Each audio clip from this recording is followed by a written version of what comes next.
पर शायद उनको मुझसे ज़्यादा उम्मीद थी, इसलिए उनको खराब लगा, हर्ट हुए। तो नाराज़गी पूरी मुझ पे फूटी है और मैं इस बात से बहुत संतुष्ट हूँ, अच्छा महसूस कर रहा हूँ कि सारा रोष मुझ पर है। कम से कम मैं इस बात को लेकर निश्चिंत हूँ कि वो मानते हैं कि मुझे उनके साथ सही पक्ष में खड़ा होना चाहिए था। 3 बच्चों की डेथ हुई, दर्दनाक मृत्यु हुई कि 3 दिन से हम घर में जब बात करते हैं कि सोने जाता हूँ, नींद के नज़दीक पहुँचता हूँ, तो बार बार एक इमेज बनती है कि जब पानी भरा होगा तो उन बच्चों पर क्या गुजरी होगी, कितना पेनफुल होता है वो 2-3-5 सेकंड। हम तो खैर 2-3-5 सेकंड में फ्री होकर निकल गए उससे, और उन बच्चों ने तो कम से कम 1-1.5-2 मिनट, मुझे नहीं पता कितना समय इस चीज़ का होता है, लेकिन लगभग इतना होता ही होगा, झेला ही होगा। उम्मीदों की जब आखिरी कड़ी टूटी होगी, जब टेबल पे चढ़े होंगे बचने के लिए, पानी इतना सारा आ गया होगा। दूसरा, जो विद्यार्थी इस समय आंदोलन में है, उनकी सारी बातें जायज़ हैं, लेकिन वो जिस उम्र में है, जिस गुस्से में है, थोड़ा सा ये भय भी होता है कि अगर हम जाके बात भी करते तो उस समय पूरी बात सुनेंगे या नहीं सुनेंगे। 27 जुलाई 2024 को दिल्ली के ओल्ड राजेंद्र नगर के एक कोचिंग सेंटर के बेसमेंट में पानी भर जाता है। 3 बच्चे वहाँ पे मर जाते हैं। वजह, वो बेसमेंट इल्लीगल था।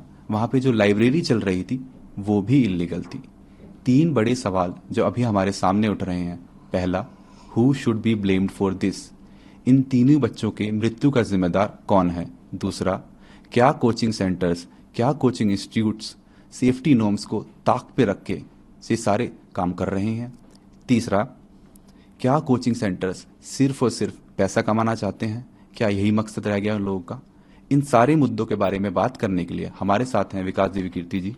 Thank you sir, thank you आने के लिए ANI में। शुक्रिया नमन। सर, पहला सवाल यही, ऐसा क्यों लग रहा है कि सबने आपको निशाना सा बना लिया है? और एक सवाल और पूछना इसी के साथ, 3 दिन हो गए हैं सर, हजारों बच्चे हैं, प्रोटेस्ट कर रहे हैं, धरना दे रहे हैं, जस्टिस की मांग कर रहे हैं, लाठियां खा रहे हैं, डंडे खा रहे हैं, पूछ रहे हैं कि विकास जी चुप क्यों थे? तो 2 सवाल हैं, एक तो कि मैं चुप क्यों था, और दूसरा कि पहले सवाल आपने क्या पूछा कि ऐसा लग रहा है कि सबने आपके हाँ, ऊपर निशाना सबने साध दिया मुझ है। पर क्यों निशाना साध हाँ, दिया है। एकदम अर्जुन की आंख की तरह उन्होंने, मछली की आंख की तरह आप पे निशाना साध दिया। मुझ पर निशाना इसलिए साधा है कि ऐसे मामले में कोई एक बलि का बकरा सबको चाहिए होता है, उससे चीज़ें थोड़ी आसान हो जाती हैं। प्रशासन के लिए आसान हो जाता है कि हम बच गए, एक का नाम लगा दो। समाज को भी एक सीधी सीधी बात समझ में आती है कि अच्छा एक आदमी मिल गया, यही जिम्मेदार था, तो वो तसल्ली मिल जाती है कि चलो हमें दोषी मिल गया। और जो कॉम्पिटिटर्स हैं उनको ये लगता है कि अच्छा मौका है, इसी में स्कोर सेटल कर लिया जाए, हिसाब बराबर कर लिया जाए। जो बच्चे हैं, बच्चे जिस इमोशनल टर्बुलेंस से गुजर रहे हैं, उनकी नाराज़गी की वजह यह है कि मैं उनके साथ क्यों नहीं खड़ा हूं। तो बच्चों की नाराज़गी जायज़ है, लेकिन जो सीलिंग का एक्शन है मेरे ख्याल से 50 से ऊपर इंस्टीट्यूट्स पे हुआ, उसमें एक नाम हमारा भी है। पर शायद उनको मुझसे ज़्यादा उम्मीद थी, इसलिए उनको खराब लगा, हर्ट हुए। तो नाराज़गी पूरी मुझ पे फूटी है और मैं इस बात से बहुत संतुष्ट हूँ, अच्छा महसूस कर रहा हूँ कि सारा रोष मुझ पर है। कम से कम मैं इस बात को लेकर निश्चिंत हूँ कि वो मानते हैं कि मुझे उनके साथ और सही पक्ष में खड़ा होना चाहिए था।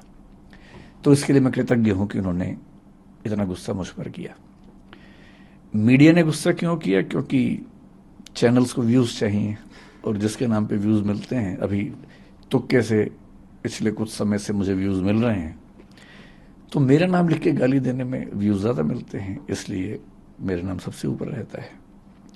तो सबकी अपनी अपनी वजह है। जैसे आज़ादी की लड़ाई में वजहें सबकी अपनी अपनी थी, उन सबका नाम था आज़ादी, अंग्रेजों से मुक्ति। तो इस मामले में भी वजहें सबकी अपनी अपनी हैं, लेकिन सबके पास एक सुविधाजनक नाम है कि उसको गाली दो, कुछ कुछ वर्चुअल मॉब लिंचिंग जैसा करो, और सुख भी मिलता है। जब हम किसी को गाली देते हैं तो सुख तो मिलता ही है। तो सब इसलिए पीछे पड़े हैं, सबकी अपनी अपनी वजह हैं, लेकिन ठीक है, जब यूट्यूब ने, सोशल मीडिया ने मुझे प्रसिद्धि दी पिछले 3-4 साल में, मुफ्त में इतनी सारी प्रसिद्धि मिली, तो क्या होता है कि जब कुछ मिलता है तो हमें लगता है कि हम डिजर्व करते थे, और जब कुछ विपरीत होता है तो हमें लगता है कि मेरे साथ ही क्यों हो रहा है। तो जिस तर्क से लोगों ने इतना स्नेह दिया, उसी तर्क से लोगों ने इतनी नाराजगी मुझ पर उड़ेली।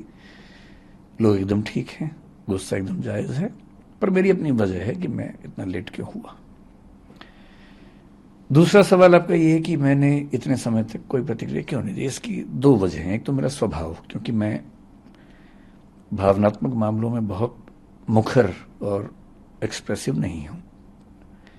3 बच्चों की डेथ हुई, दर्दनाक मृत्यु हुई, उस दिन से मेरे घर में हम लोग, आपको बड़ा आश्चर्य होगा, तो पिछले 2 दिन में हो रहा है उससे मुझे परेशानी लगभग नहीं के बराबर है। सारे चैनल्स मेरे पीछे पड़े हैं, इससे मुझे परेशानी नहीं के बराबर है। मेरे परिवार में लोग अचंभित भी रहते हैं कि मैं इतना सामान्य कैसे रह लेता हूं। मुझे ज्यादा चिंता दूसरी बात की है कि 3 दिन से हम घर में जब बात करते हैं या सोने जाता हूं, नींद के नजदीक पहुंचता हूं, तो बार बार एक इमेज बनती है कि जब पानी भरा होगा तो उन बच्चों पर क्या गुजरी होगी। क्योंकि 1-2 बार ऐसा हुआ कि नदी में तैरते हुए पानी नाक में भर गया, 1-2 सेकंड्स के लिए डूबते डूबते मरे, मतलब बचे। कितना पेनफुल होता है वो 2-3-5 सेकंड, जो हम तो खैर 2-3-5 सेकंड में फ्री हो गए, निकल गए उससे, पर उन बच्चों ने तो कम से कम 1-1.5-2 मिनट, मुझे नहीं पता कितना समय इस चीज का होता है, लेकिन लगभग इतना होता ही होगा, झेला ही होगा।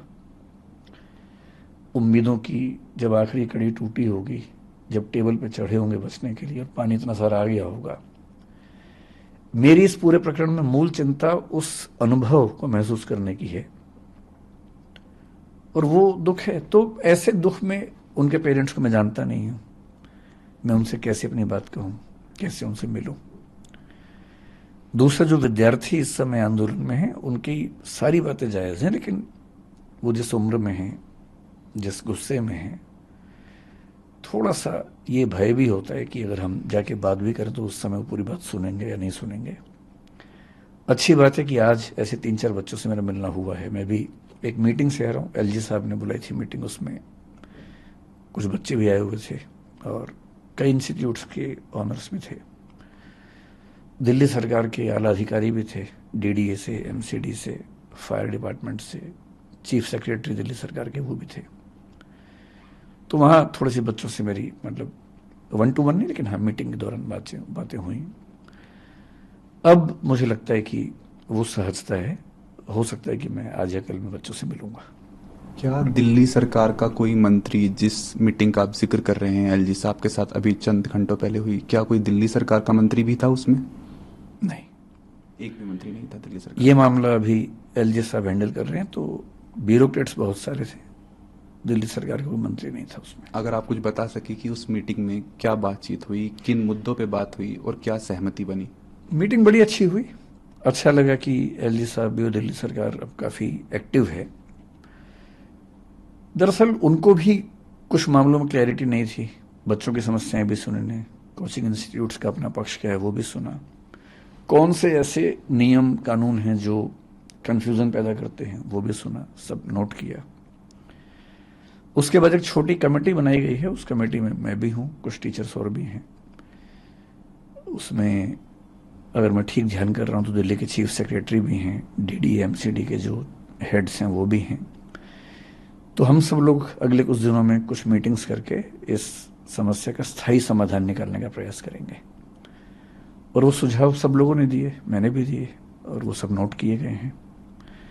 कुछ बातों पर ऐसा लग रहा है कि अच्छा समाधान जल्दी निकल जाएगा।